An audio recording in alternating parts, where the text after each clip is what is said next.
शिक्षक भर्ती मामले से जुड़ी अपडेट ये है कि अब एक हफ्ते के भीतर भीतर 69,000 शिक्षकों को नियुक्ति मिलेगी। यानी कि कोर्ट के फैसले से भर्ती का मार्ग प्रशस्त हो चुका है।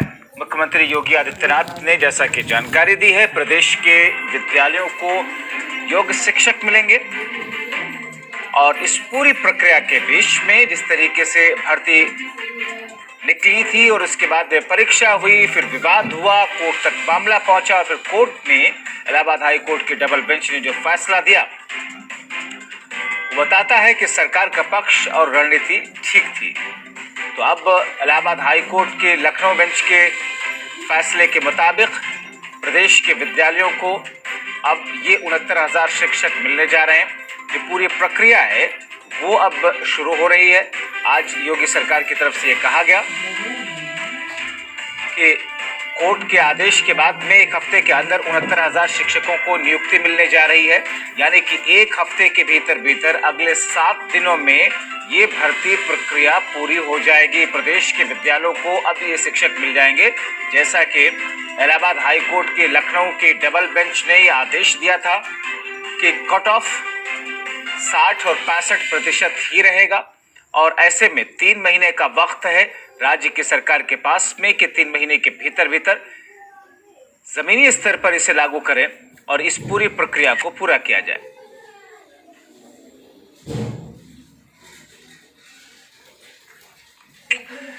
तो दरअसल साल 2018 में दिसंबर महीने में साल 2018 में यह भर्ती निकली थी और उसके बाद में 2019 में परीक्षा हुई और फिर उसके बाद में इस पर कट ऑफ को लेकर के विवाद रहा और अब एक हफ्ते के भीतर भीतर कोर्ट के फैसले के बाद में नियुक्ति होने जा रही है।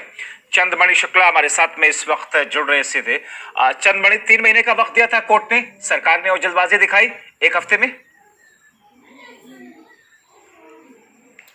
जी बिल्कुल, जिस तरह से कोर्ट ने कहा था कि 3 महीने के अंदर ये भर्ती कराई जानी चाहिए, लेकिन जो मुख्यमंत्री हैं उनकी ये विशेष नज़र है इस भर्ती पर और तमाम जगहों पर, तमाम बयानों पे वो कह चुके हैं कि जो ये 69,000 भर्ती है उसको उस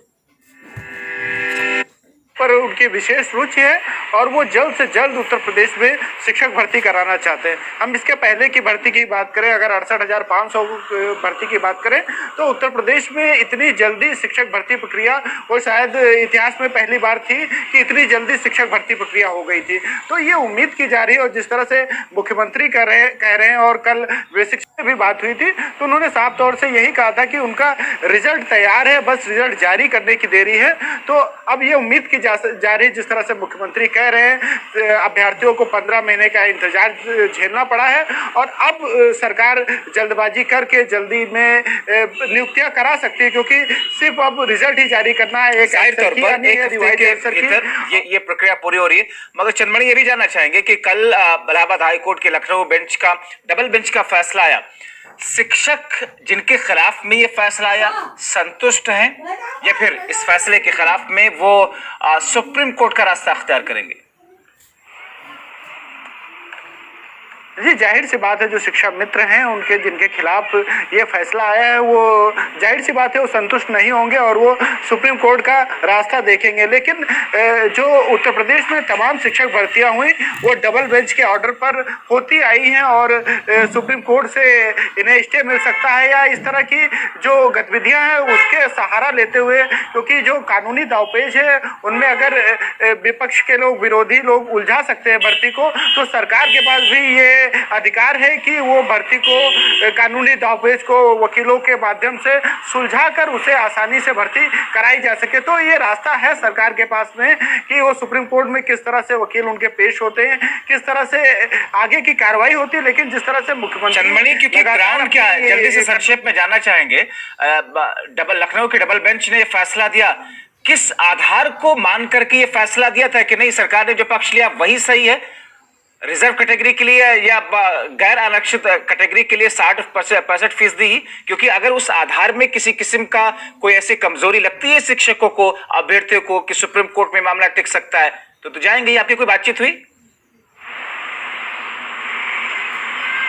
जी बिल्कुल, देखिए जो न्यायालय का आधार है उसका आधार सिर्फ यही है कि सरकार को पूरा अधिकार है कि शासनादेश जारी करना, और सरकार के पास ये अधिकार है कि वो किस तरह से शिक्षक भर्ती करे।